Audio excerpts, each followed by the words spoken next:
When I thought of walking the Camino de Santiago de Compostela, called in English the Way of St. James, I thought of roughing it the way Mary O'Hara Wyman does in Grandma's on the Camino, a book I highly recommend. I thought we'd be staying in albergues, which resemble places in San Francisco for getting the homeless off the street, or army barracks, bunk beds with scores of people jammed together in a room. But I had a walking partner who had another vision of the Way of St. James, the Way of Bill Shoaf, and I soon realized that the Way of Bill Shoaf suited me just fine. We had private reserved rooms, and our luggage was sent ahead from each hotel, which meant that we weren't carrying the equivalent of a grand piano on our backs.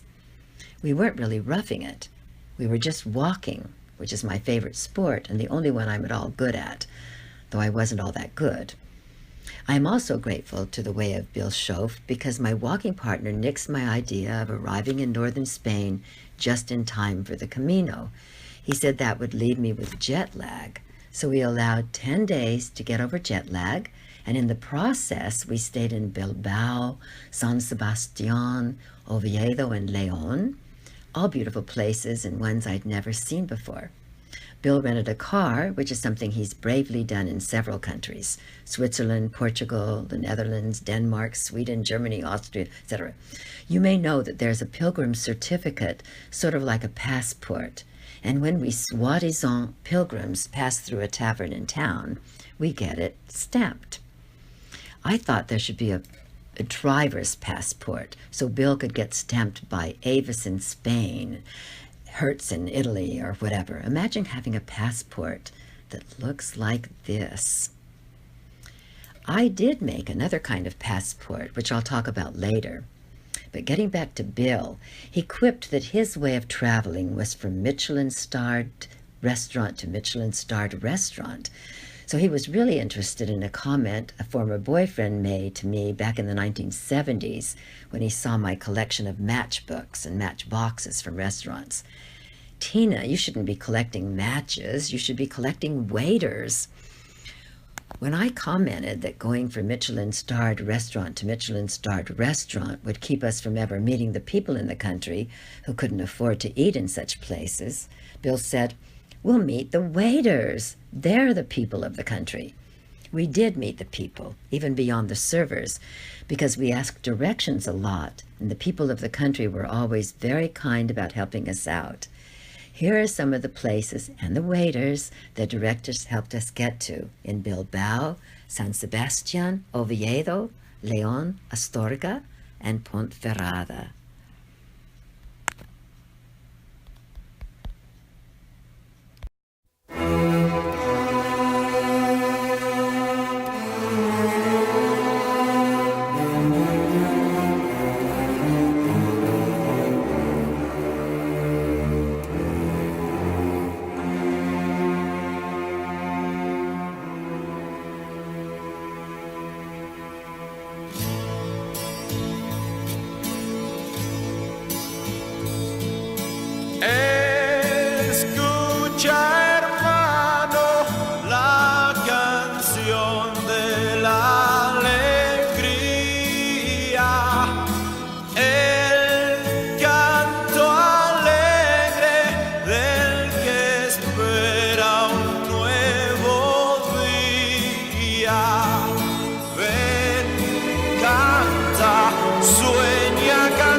This was not one of our servers, but we did see quite a lot of him along the Caminos. People like our friend Melanie were starting to ask, hey, when are you two going to start walking? So after those 10 days of getting over jet lag, we arrived in Sombrero. Beautiful Sombrero. And we met some friendly people from Korea. You'll meet more of our Camino friends later.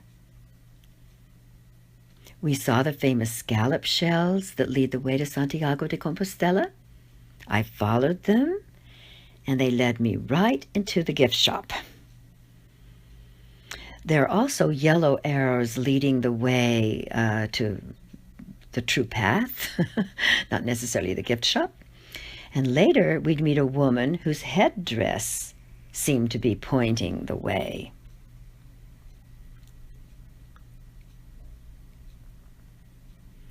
The paths are lovely, and the REI poles, once the pilgrim's staff, can be used not only to take the weight off knees and feet, but to reach the blackberries that grow along the path, as Bill is illustrating here. Here you see the Virgin Mary with her staff in one hand and her baby Jesus in the other. This is how I really wanted to dress for the Camino, but this is how I dressed instead. Here you see me in 2 pictures Bill took, getting ready for a walk in the rain, and after buying my poncho. I almost never got lost, but if I had, I'd have been quickly identified as the woman with a funny hat. It was from REI, which I never thought had a sense of humor. I think it's my tiny head that creates comedy even with the REI merchandise.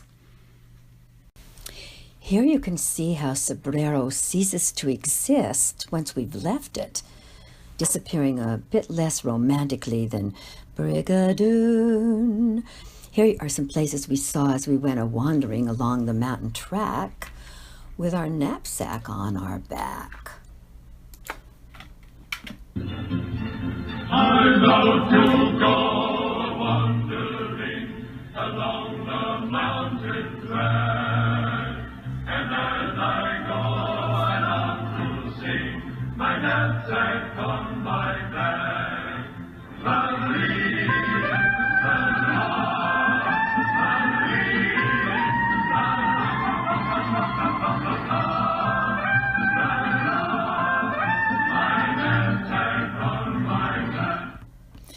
You notice that the sunflowers are bowing their heads, maybe praying for sun.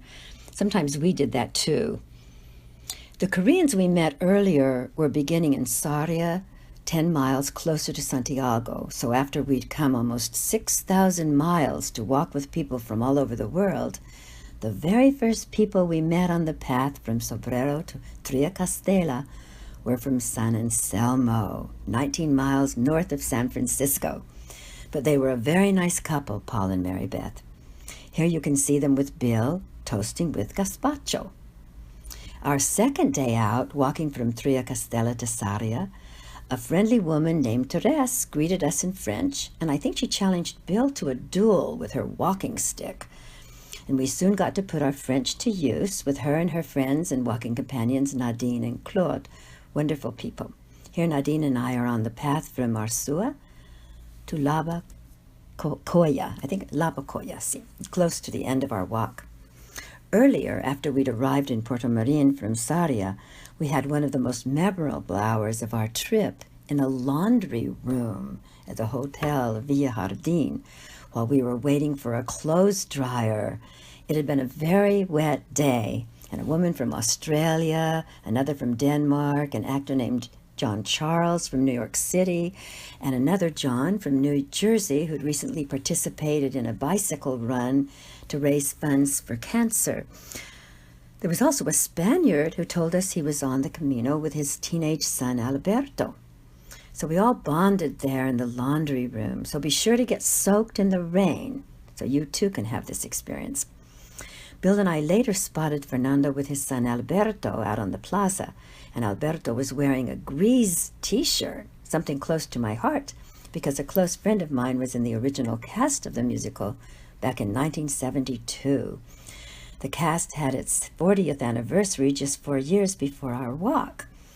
Alberto, Fernando, and I started to sing together from Grease and other musicals Alberto knew from taking part in something like a camp for performing arts. Soy así, soy Sandra D. We met again just before reaching Santiago when I saw the signs on the pavement for the Walk to End Alzheimer's, something of special significance to me too, because I walk that walk every year on September 17th, usually in San Francisco. And I felt my last steps towards Santiago were in memory of my mother and Bill's too. Then once again, Bill and I met up with John Charles and others waiting in line for the certification. And who would think that waiting in line could be such a pleasure? It was like being back in the laundry room. We sang songs from musicals, and I sang a couple of snatches from musicals in Spanish translation. But John Charles wanted to know the Spanish words for tomorrow from the musical Annie. So when I spotted Fernando and Alberto in another part of the line, I went over to ask Alberto. So for your information, Mañana, mañana, te quiero, mañana, pues eres un día más. Right after we got our certification, Bill and I found the Parador de Dos Reyes just around the corner, and we were the first to arrive. Then came what was the culmination of our walk of 110 miles, a service at the Catedral de Santiago de Compostela, where pilgrims from all over the world go to see the famous Botafumeiro in action. Here's the shot I took, not during Mass.